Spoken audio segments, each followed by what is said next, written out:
It was my 22nd birthday.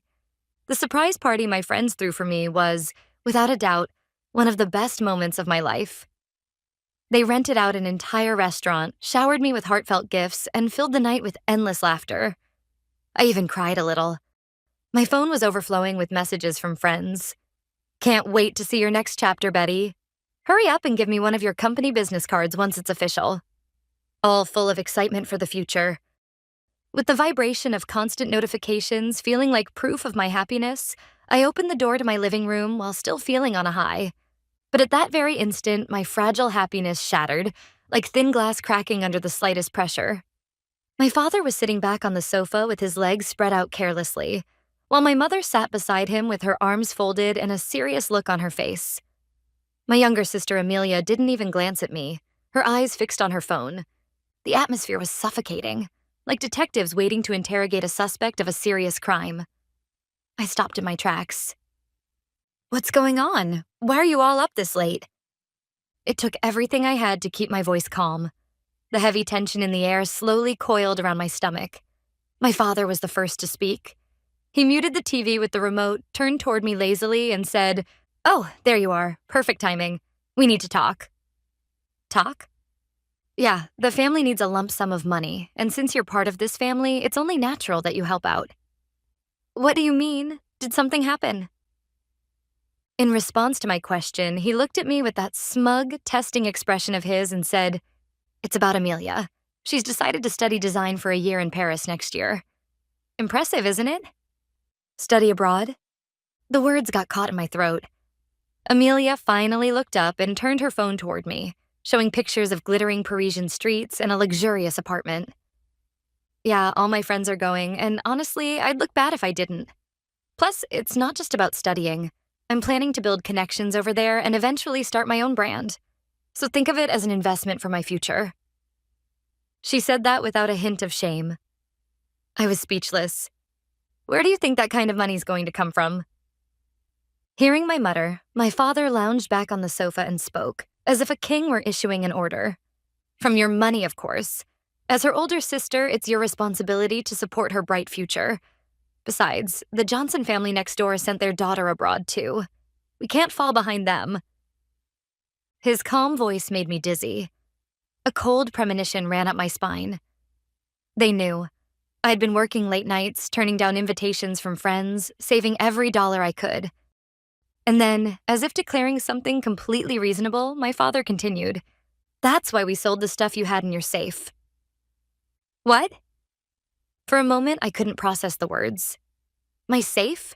The one hidden deep in my closet, the one no one was supposed to know about? The box that held my entire future? Amelia smirked at me and added, "Come on, your company's doing well, isn't it? You've always been the one who can do everything on her own. You make plenty of money. Sharing a little with your family is the least you can do. It's only fair." My mind went blank. The floor tilted beneath me. The world blurred before me. I stumbled toward my room.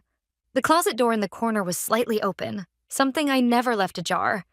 I always kept it tightly shut, hidden behind a bookshelf for good measure. When I opened it, I saw my small gray safe lying on its side, unrecognizable. The door was twisted, the thick steel pried open with something like a crowbar, its surface scarred and mangled as if mauled by some beast. My hands trembled as I reached into the empty shell. The cool, solid weight that should have been there, the gold bars, were gone. They weren't just metal. They were my sleepless nights after university lectures, writing business proposals at diners until dawn. The days I'd go home on the first train, shower, and rush straight back to class. While my friends spent their time in clubs and parties, I was meeting small business owners, pitching ideas, begging for contracts. I still remember the night I landed my first deal. I sat alone in a burger shop, eating and crying out of sheer relief. That gold was every bit of profit I'd earned since then. It was my startup capital, my deposit for an office in the city, the first 6 months of my employee's salary. 5 gleaming bars that embodied my entire future. And now they are gone, without a trace. I couldn't breathe, choked by anger and despair. I turned and walked back into the living room. The cheerful lights and laughter from the TV variety show only made the unnatural tension in the house more grotesque. That wasn't just money. I worked nights without sleep, scraping through exhaustion and humiliation just to earn that. It was my ticket, my future, the capital to start my company. You didn't just steal cash. You trampled on my dreams, my effort, my entire life. It was a scream torn straight from my soul. For the first time, my father looked at me with a serious face, but there was no guilt in his eyes, only the cold certainty of someone who believes he owns everything he sees. The truth is, I'd started my own business while still in college, precisely to escape this suffocating house. In my sophomore year, I won a campus business contest, and with that as my seed capital, I launched a consulting firm for small businesses. People laughed at first, but I kept pushing, visiting clients on foot, building trust from the ground up. By the time I graduated, I was earning several times more than most people my age. Naturally, I paid my own tuition, my living expenses, everything. I had cut all financial ties with my parents. They knew I made money, but they never cared how I earned it, never saw the effort behind it. To them, I was just the odd daughter who somehow makes money doing something mysterious. I had been planning to move out soon, and that plan has come a little earlier than expected. My father looked down at me, his eyes like ice, calm, patronizing, final. He spoke slowly, as if lecturing a disobedient child. You live under my roof. Everything in this house belongs to the family. That's the rule here. The money you made is only possible because I raised you and put food in your mouth. His words sank into me like cold iron nails. In that instant, the fire inside me died out. Something deep within me froze solid. So this is it, I thought. To them, I was never a daughter with her own will, just a convenient source of income. A possession. I slowly lifted my head and memorized their faces. My father's, my sister's, and my mother's. She was trembling with her eyes downcast. Then I turned away without a word and walked back to my room. I closed the door and locked it. Not a single tear fell. From that moment, my mind was crystal clear. This wasn't running away, it was an escape, a declaration of war. I packed my important business documents and the backup drive containing my client data into a waterproof case. As the night deepened and the whole house fell into a deep sleep, I quietly began to move. I headed for the small shed at the edge of the yard, the old one that had once been my childhood hideout. Beneath its floorboards, I had hidden my real assets. The safe upstairs had only been a decoy. Maybe, deep down, I'd always known this day would come.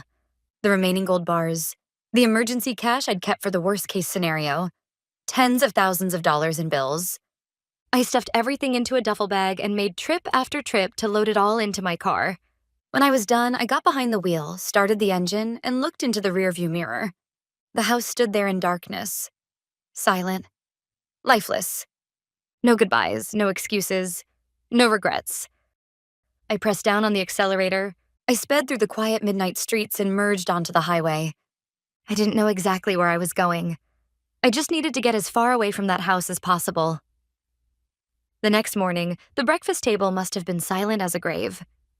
My mother, discovering my empty bed and stripped closet, let out a small scream. My father, woken by the noise, realized I was gone. Then, as if struck by a sudden thought, he ran out to the backyard. Seconds later, his furious roar echoed through the house like thunder. What the hell? The floorboards in the shed are gone. That damn girl, she hid something from us. She took everything. By that time, I was already driving east, chasing the pale light of dawn on the highway. That's when my phone, left on the dashboard, began to vibrate violently. The screen flashed, Dad. I ignored it. Seconds later, Mom. Then Amelia. One call after another, relentless, as if they were trying to erase my existence through sheer noise. When the calls finally stopped, the messages began. A flood of notifications filled the screen. I pulled into a parking area and tapped the display. What I saw weren't apologies or remorse, just a torrent of ugly words. Where are you? Come back right now. Everything you took belongs to us. You know what'll happen if you defy us. Don't tell me you took what was under the shed, too. That was family property. Tell the truth. No anger rose in me this time, only a cold, solid certainty. They felt no guilt, none at all. There was no saving them. I turned off my phone and pressed my foot down on the accelerator again. Money, I had plenty of. But there wasn't a single soul in the world who truly saw my effort. my worth. And then, suddenly, the words of my professor from college echoed in my mind. Your business plan is fascinating. With that passion and analytical mind of yours, you're bound to succeed. If you're serious about this, I'll be your first backer. And if you ever find yourself in trouble, call me anytime. Professor Anderson, on the day of my final seminar presentation, while the other professors snickered and dismissed my plan as a student's fantasy, he alone looked at me with steady, serious eyes. This isn't a student's dream, he'd said. It's a completed business proposal.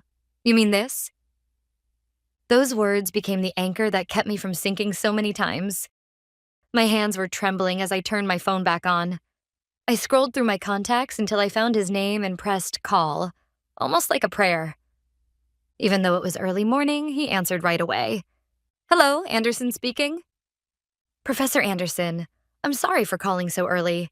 It's me, Betty Smith. Could I have a moment of your time? There were no sobs in my voice, but I knew he could hear the tension buried in it. He didn't ask questions, he just spoke gently yet firmly. I can tell something's happened. Take a deep breath and tell me everything you can. Calmly. That calm, warm voice steadied me. I drew in a long breath and spoke. Clear, precise, stripped of emotion. My business capital has been stolen by my family. I've left home, taking what assets I have left. This isn't an emotional runaway. It's theft and a direct threat to the survival of my company. Professor, I need your help. Please tell me the most effective and lawful action I can do now. By the time I reached his home, the sun had already risen. He said nothing, just ushered me inside and had his wife pour a cup of hot coffee. When I cupped the mug in my hands, the warmth seeped slowly into my cold fingers. With a cup of coffee before me, I set aside my emotions and reported the facts. The incident, the losses, my family's behavior, and every conceivable risk, calmly yet precisely. He waited for me to finish speaking, then handed me a business card. Then we'll act quickly and by the book. This is a lawyer I trust. Corporate law is his specialty, and he's sharp. You should contact him, and at the same time, let's file a police report. The police? Of course, this isn't a family dispute. It's a crime, even if the thief is your own father. You're on your way to becoming a business owner. You must learn now how to stand against injustice without hesitation. His words sliced through the last remnants of my doubts. Right then, I called the lawyer. Under his clear instructions, I headed to the nearest police station. When I said, I'm here to file a theft report, my voice didn't waver at all. Everything moved faster than I expected. The lawyer traced the gold bar's sale route and uncovered undeniable evidence that my father had sold them without my consent. Just a few days later, that evidence reached my parents' house. We're requesting that you come with us for questioning. Before my mother and sister's stunned eyes, my father, still in his pajamas, was escorted into a police car. The neighbors peeked out through the curtains. It was the collapse of the one thing my father prized above all else: his reputation. He was arrested but quickly released on bail. And that's when their ugly counterattack began. He hired a lawyer of his own and claimed, I didn't steal anything. My daughter borrowed money from me as a loan for her business. I simply reclaimed what was owed when she failed to repay me. A blatant lie, that's not all. He called every relative, his voice breaking with fake tears. She's been manipulated by some man. She's abandoned her family. She's always been unstable, bad with money. The relatives who didn't know the truth believed his words. Soon, my phone was filled with messages of condemnation. How could you do this to your own father? Withdraw the complaint and apologize at once. In an instant, I had become the villain, the ungrateful daughter, isolated and alone. Then came Amelia's turn. She began posting anonymous reviews and comments online. Total scam, overpriced fake consulting. The CEO is greedy enough to sue her own parents. The lies spread across the internet like wildfire. A few of my clients called, awkwardly asking for clarification. Sales inquiries stopped coming altogether. The damage to my business had begun. And finally, my mother delivered the cruelest blow. She left tearful voicemails again and again. Please just give in. Everything will be fine if you do. We all love you truly. Don't drag this out any longer. Please don't put us to shame any more than this. It was a psychological assault, one that manipulated my guilt and tried to force all the blame onto me. For the first time in my life, I truly wanted to disappear. I called Professor Anderson again with a trembling voice. "I'm tired, Professor. Maybe I should have just endured it all. Maybe this is my fault." On the other end, his voice came firm but kind, like steel wrapped in warmth. "Don't lose heart. Giving up now is exactly what they want. You're an entrepreneur, aren't you? Do you know what the greatest liability in business is? It's surrendering to unreasonable demands. Fight completely and legally. Gather evidence. Strike with the law. Confront them with the truth. I'll support you with everything I have." His words snapped me back to myself. Yes, he was right. I was no longer just a daughter who cried in silence. I was a businesswoman. I contacted my lawyer and began preparing for counterattack. First, against my father's claim on the existence of a loan, I collected every piece of evidence proving my financial independence. Old emails, bank statements from when I had paid my tuition on my own after refusing my parents' support. Everything. Next came Amelia's online defamation. My lawyer immediately filed a disclosure request with the internet provider. The shield of anonymity she hid behind would soon crumble, though she didn't yet know it. Months passed, and the tide began to turn once more. My business, which had once faltered under the weight of slander, began to recover. Through transparent communication and unwavering service to existing clients, I regained trust, and even deepened it. One client told me, "We know your work better than anyone. Don't let those foolish rumors bother you." Their words brought tears to my eyes. Then came a new opportunity. An IT company approached me for a comprehensive consulting contract to launch a new division. It was the largest project I had ever secured. Meanwhile, my family home was falling apart. In court, my father's lies collapsed before the hard evidence I presented. The decisive blow came when the lawyer read aloud an old email from him. "Don't expect any money from me. Do whatever you want." A murmur rippled through the courtroom. My father's face was drained of color, and he lowered his head in silence.